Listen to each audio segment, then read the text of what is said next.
Hey guys, welcome back to another video. It's been a while. I've been working on a big video, but it's not this one as you can see from the video's length. And as you can see, I forgot my YouTube password. But regardless, today's topic is on Invincible. And if we are seeing if anything has changed with the scaling of Invincible as of this season 4 at the time of this video has just finished, and the high tiers just got some major upgrades compared to their comic counterparts. First off, there are new statements and calcs to discuss in this video that, as I said before, all the high tiers should scale to a reasonable amount.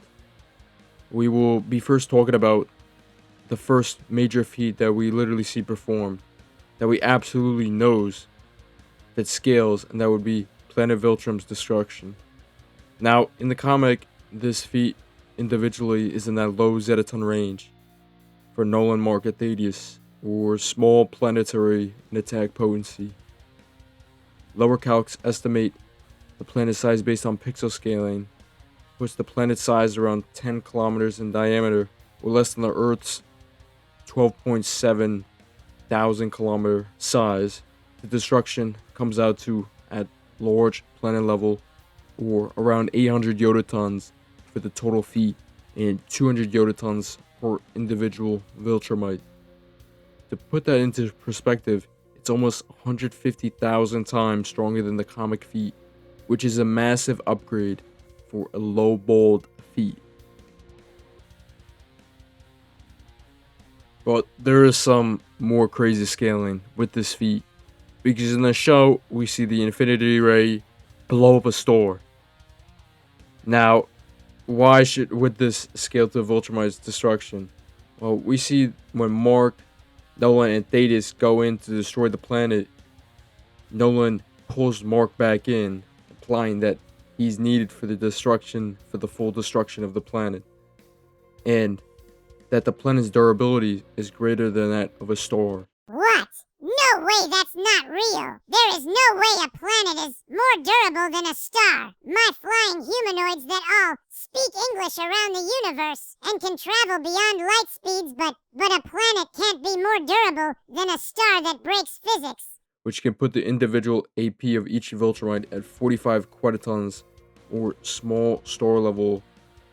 There's another calc that gets as low as 74 ronatons, or brown dwarf level, or all the way up to 12.49 quintillions, or just on that border of small star level. It really comes down to what size you put the planet at, and basically you have to cap the AP of the Viltrumites at this level, because you need the Infinity Ray to do at least 50% of the effort of the destruction, or 1/6 the total value for each Viltrumite. Now, depending on the size of the ring of bodies, you can get as low as 0.2517 quintillions for each Viltrumite, or all the way up to 6 quintillions per Viltrumite, nearly small star level. So we would have to be less than 25%, more than 16.6% of the feat, at max 3.1 quintillions for Viltrum's destruction, but we have some further feats to prove they are large planet to dwarf or small star level. In the second episode, we find Alan and Nolan across the galaxy looking for weapons to use on the Viltrumites, and they go to a planet that was moved closer to its star. Nolan says he had the planet's water evaporated to kill the creatures. It's heavily implied that Nolan himself performed this due to the language used from Alan's conversation. Alan says, "What happened to them?" Nolan responds, "All their water evaporated into space." Alan, "How does that even happen?" Nolan, "It happens when you move someone's planet closer to their sun." Now, there is no time frame for this, but it's pretty safe to say that lowball to 1-1 time frame is 650 zetatons, or planet level. The most consistent time frames for how fast he did this were matching up with Viltrum's destruction feat, it being an hour at dwarf star level at 350 ronatons, to 30 minutes to 10 minutes, 1.4 quintillions to 14.75 quintillions. The 5-minute calc puts it at nearly 147 quintillions, way higher than the Viltrum destruction feat, and that was performed by a stronger Nolan. Now, the most infamous invincible feat, the sun disk in the shell, should actually scale this time. It makes sense considering it being much larger in size due to, again, the dialogue, making the feat more impressive. Nolan says, "Put that solar disk in place to freeze their planet solid. We didn't care about the other 2 planets in this system, or their small but growing civilizations." Alan says, "Every time I say I'm not going to be surprised by Viltrumite cruelty anymore, there it is."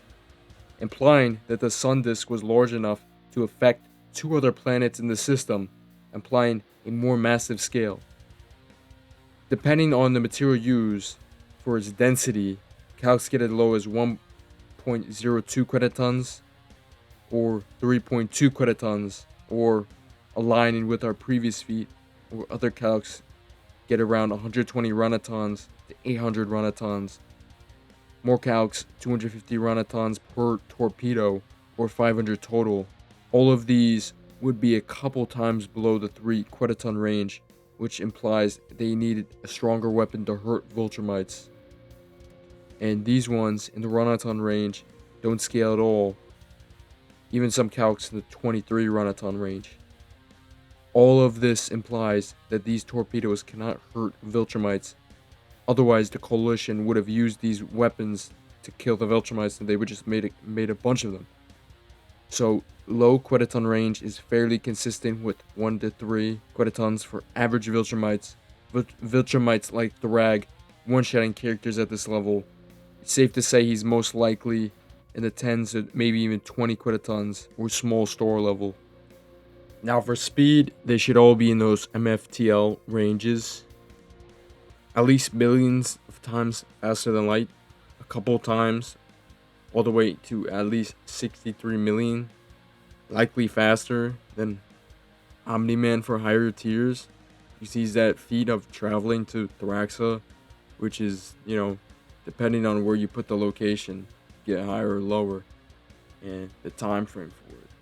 For people who say they're not at these speeds, that this is just their travel speed, we literally see these ships cross these distances, and Alan the alien literally dodged one of these ships. So yeah, that's it.